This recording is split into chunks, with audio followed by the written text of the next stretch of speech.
Assalamualaikum warahmatullahi wabarakatuh. Bismillahirrahmanirrahim. Alhamdulillahirabbil alamin. Wassalatu wassalamu ala asyrafil anbiya wal mursalin sayyidina maulana Muhammad wa ala alihi wa ashabihi ajmain, amma ba'du. Selamat bertemu kembali dengan saya Muhammad Tajib di channel Kampung Ilmu. Channelnya orang-orang yang tetap istiqomah mencari ilmu. Pada kesempatan ini saya akan meneruskan ngaji kitab Tarbiyatul Aulad fil Islam, pendidikan anak-anak di dalam Islam. Kitab ini ditulis oleh Syekh Abdullah Nasih Ulwan rahimahullah. Sampai pada bab istihbabu halqi ra'sil maulud. Disunahkan atau dianjurkan menggunduli dan mensedekahi bayi yang lahir.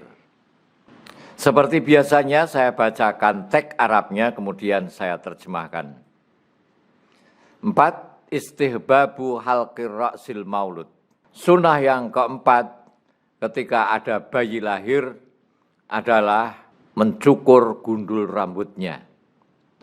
Wa minal ahkami allati syara'ahal islamu lil mauludi istihbabu halqi ra'sihi yauma sabihi. Wattasadduqu biwazni sya'rihi bidzatan 'alal fuqara'i wal mustahiqin. 4. Anjuran mencukur gundul rambut bayi. Di antara aturan-aturan yang dianjurkan atau disunahkan Islam saat kelahiran bayi adalah menggunduli kepala bayi di hari ke-7 dan bersedekah kepada fakir miskin atau orang yang berhak seharga perak seberat timbangan rambutnya. Setelah bayi digunduli, rambutnya ditimbang. Ada berapa gram? Lalu disedekahi karena Allah.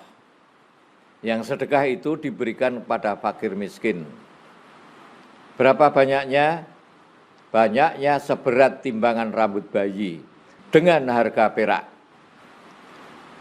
Misalnya rambutnya bayi 10 gram. Sedangkan harga perak 1 gramnya 100.000.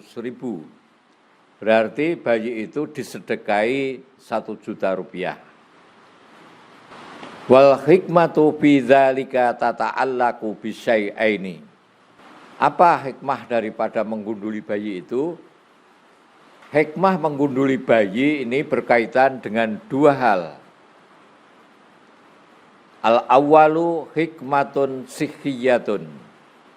Yang pertama adalah hikmah kesehatan. Li'an nabi izalati sya'ri ra'sil maulud takwiyatan lahu wa fathan limasamir ra'si wa takwiyatan kadzalika lihasatil basori wasyammi wassam'i. Karena menggunduli kepala bayi akan memperkuat dirinya. Karena menggunduli bayi itu dapat membuka selaput kepalanya dan memperkuat atau mempertajam indera penglihatan, penciuman, dan pendengaran bayi. Asani hikmatun ijtimaiyatun. Yang kedua, hikmah kemasyarakatan atau hikmah sosial. Li'annat tasadduqa biwazni sya'ri bidzatan yambu'un akhar min yanabi ittakaful al-ijtimai. Wa fi dzalika qadha'un 'alal faqri. Wa tahqiqun li dhahiratit ta'awuni wat tarahumi wat takafuli fi rubu'il mujtama'i. Karena bersedekah kepada fakir miskin dengan perak seberat timbangan rambut bayi merupakan salah satu wujud solidaritas sosial, kerjasama, saling asih, dan sepenanggungan dengan anggota masyarakat yang tidak mampu. Wa minal ahadits allati istadalla bihal fuqaha'u ala istihbabil halqi wa tasadduqi biwazni sya'ri bidzatan hiya mayali. Rawal Imam Malik bil Muwatta an Ja'far ibn Muhammad an abihi qala wazanat Fatimatu radhiyallahu anha sya'ral Hasani wal Husaini wa Zainaba wa Ummi Kulsum fatasaddaqat bizinati dzalika bizzatan Di antara hadis yang dijadikan dalil oleh para ahli fikih, oleh ulama-ulama fikih mengenai anjuran mencukur gundul rambut bayi dan bersedekah dengan perak seberat timbangan rambut bayi itu adalah sebagai berikut. Diriwayatkan oleh Imam Malik dalam Muwatta dari Ja'far bin Muhammad dari bapaknya, ia berkata, Fatimah radhiyallahu anha menimbang rambut Hasan dan Husain, Zainab dan Ummi Kulsum, lalu bersedekah dengan perak seberat timbangan rambut mereka. Wa dzakara Ibnu Ishaq an Abdillah bin Abi Bakar an Muhammad bin Ali bin Husain radhiyallahu anhum qala aqqa Rasulullah sallallahu alaihi wasallam anil Hasan syatan wa qala ya Fatimatu ikhlaqi ra'sahu wa tasaddaqi bizinati sya'rihi fidzatan wa wazanathu fakana wazu dirhaman au ba'da dirhamin. Dituturkan oleh Ibnu Ishaq dari Abdullah bin Abu Bakar dari Muhammad bin Ali bin Husain radhiyallahu anhum, ia berkata, Rasulullah sallallahu alaihi wasallam mengingkai Hasan dengan kambing dan beliau berkata, wahai Fatimah, gundulilah kepalanya dan bersedekahlah dengan perak seberat timbangan rambutnya. Lalu Fatimah menimbangnya dan timbangan itu mencapai nilai 1,5 dirham. 1 dirham itu setara dengan 3,11 gram. Warawa Yahya bin Bakir an Anas bin Malik radhiyallahu anhu anna Rasulullah sallallahu alaihi wasallam amara bi halqi ra'sil Hasan wal Husain yauma sabiihima wa khuliqa wa tasaddaqa bi waznihi fidzatan. Diriwayatkan oleh Yahya bin Bakir dari Anas bin Malik radhiyallahu an, Rasulullah sallallahu alaihi wasallam memerintahkan untuk mencukur gundul rambut Hasan dan Husain di hari ke-7. Lalu mereka berdua digunduli dan bersedekah dengan perak seberat timbangan rambut tersebut. Wa yatafarra'u anil halqi mas'alatul qaza wa ma'nahu khalqu ba'di ra'sis sabi wa tarki ba'dihi. Terdapat perbedaan pendapat dalam soal qaza. Makna qaza ialah mencukur sebagian rambut kepala dan membiarkan sebagian yang lainnya. Wajah an-nahyu anhu sharihan fil hadis alladzi akhrajahu al-Bukhari wa Muslim an Abdillah bin Umar radhiyallahu anhuma annahu qala naha Rasulullah sallallahu alaihi wasallam anil qaza'i. Sebenarnya larangan qaza sudah jelas di dalam hadis yang diriwayatkan oleh Imam Bukhari dan Muslim dari Abdullah bin Umar. Ia berkata, Rasulullah melarang qaza. Wal qazau alladzi yasmuluhun nahyu arba'ata anwa'in. Qaza yang dilarang mencakup 4 macam. Qaza yang dilarang mencakup 4 macam, yaitu ayyahliqa min ra'sihi mawadhi'a minha huna wa hahuna. Asani ayyahliqa wasatahu wa yatruka jawanibahu. Asalis ayyahliqa jawanibahu wa yatruka wasatahu. Ar-rabi ayyahliqa muqaddimahu wa yatruka muakhirahu. Qaza yang dilarang mencakup 4 macam, yaitu 1, mengunduli rambut hanya pada tempat-tempat tertentu saja. Yang kedua, menggunduli bagian tengahnya saja dan membiarkan bagian tepinya. Yang ketiga, menggunduli bagian tepinya saja dan membiarkan bagian tengahnya. Yang keempat, menggunduli bagian depannya saja dan membiarkan belakangnya. Wa kadza kulluhu kama yaqulu Ibnul Qayyim rahimahullah min kamali mahabbatillahi wa rasulil adli wa innahu amara bi hatta bi sya'nil insan ma'a nafsihi fanahahu ayyahliqa ba'dha ra'sihi wa yatsuruka ba'dha li'annahu zulmun lirra'si haitsu taraka ba'dahu kasian wa ba'dahu 'ariyan. Mengenai hal ini berkata Ibnul Qayyim Al-Jauziyah, di antara tanda kesempurnaan cinta Allah dan Rasul-Nya kepada keadilan adalah beliau memberi perintah keadilan pada segala hal, sampai ke urusan pribadi atau urusan terhadap dirinya sendiri.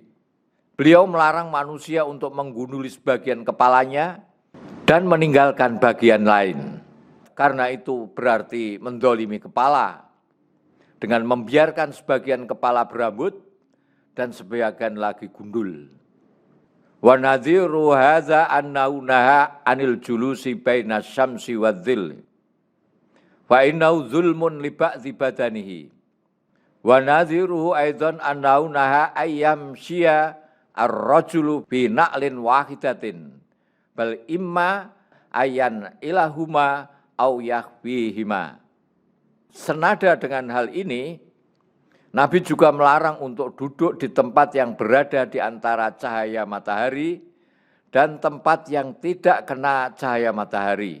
Artinya yang satu kena matahari, yang satu di tempat yang teduh. Karena hal itu menzalimi pada sebagian tubuh.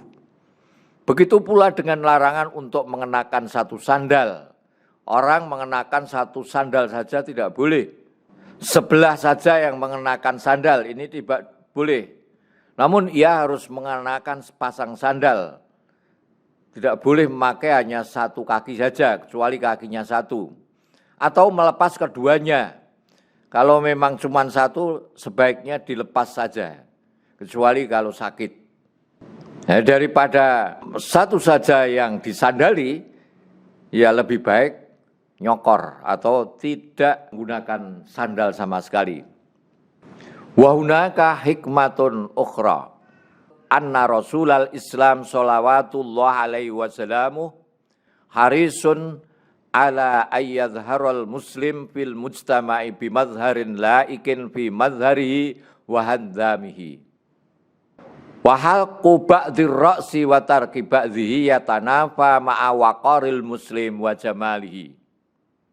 Tsumma bitali yatanafa ma'asyakhsiyah al-islamiyah allati yatamayyazu biyal muslim am baqiyatil milal wal mu'taqadat wa ansa iri ahlil fusuki wal muyu'ah wal inkhilal. Hikmah lainnya adalah Rasulullah SAW amat ingin seorang muslim dapat tampil pantas, rapi, menarik di muka umum dan di tengah-tengah masyarakat. Menggunduli sebagian kepala dan membiarkan bagian lainnya akan menurunkan wibawa dan ketampanannya. Juga bertentangan dengan kepribadian Islam. Yang mana kepribadian Islam itu berbeda dengan kepribadian agama dan keyakinan lainnya. Berbeda dengan keyakinan di luar Islam. Dan berbeda dari kepribadian golongan orang-orang fasik dan sesat. Fa mimma yusafu lahu anna katsiran minal aba wal murabbin yajzaluna hadzal ahkam jahlan taman bal najidu al katsira minhum khina ma nata'arradu laha wa nuhadditsuhum biha tazharu minhum amaratu ta'ajjubi wal istighrab liqaunihim ma allafu wa lam yarau man yatbaquha illa marrahima rabbuk. Namun sangat disayangkan, pada saat ini banyak sekali orang tua dan para pendidik yang sama sekali tidak tahu aturan tersebut. Bahkan apabila kita sampaikan dan kita beritakan aturan tersebut kepada mereka, mereka merasa asing dan keheranan. Hal ini karena mereka tidak terbiasa dan tidak pernah melihat ada orang yang mempraktekkan dan melaksanakannya selain orang-orang yang dirahmati Tuhan. Wa uridu an uhammisa fi udhuniha ula innal jahla laisa bi udhrin fi syariatil Islam wa annal muqassir bima yajibu ay ya'rifahu an umuri dinihi wa tarbiyati auladihi la yunjihi antahammulil mas'uliyah yauma yaqumun nas li rabbil alamin. Penulis, maksudnya pengarang kitab ini, ingin sekali membisikkan ke telinga mereka, para bapak-bapak dan pendidik, bahwa ketidaktahuan itu tidak bisa menjadi alasan dalam syariat Islam. Keterbatasan pengetahuan mereka atau kebodohan mereka dan penyepelean mereka terhadap apa yang seharusnya mereka ketahui berupa aturan-aturan agama dan cara mendidik anak akan membuat mereka tidak akan mampu memikul tanggung jawab di hari kiamat kelak.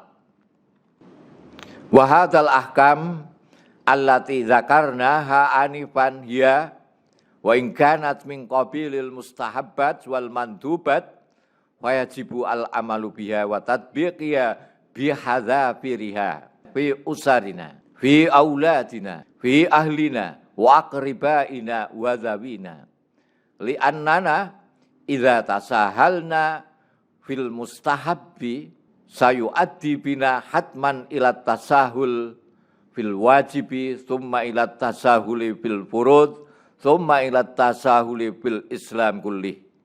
Wa bin nihayah yaqul muslim al-zahiri fi khabailil kufri sarasirah wa yatihu fi matahatiz dhalal al-mubin wa yakunu qad insalaha min dini wa islamihi ala wal ya'khudhil murabbun bihadil ahkam wal yatbaqu ala auladihim hadil mustahabbati wahidatan ba'da wahidah liyahudzu bi ridallah subhanah wa yatahaqqaqu bil islam qaulan wa amalan asallahu subhanahu ayyam surahum ala a'daihim wa yu'ida lahum majdahum ad-dathir wa karamatim al-mahidhah wa ma dzalika 'ala Allahi bi'aziz.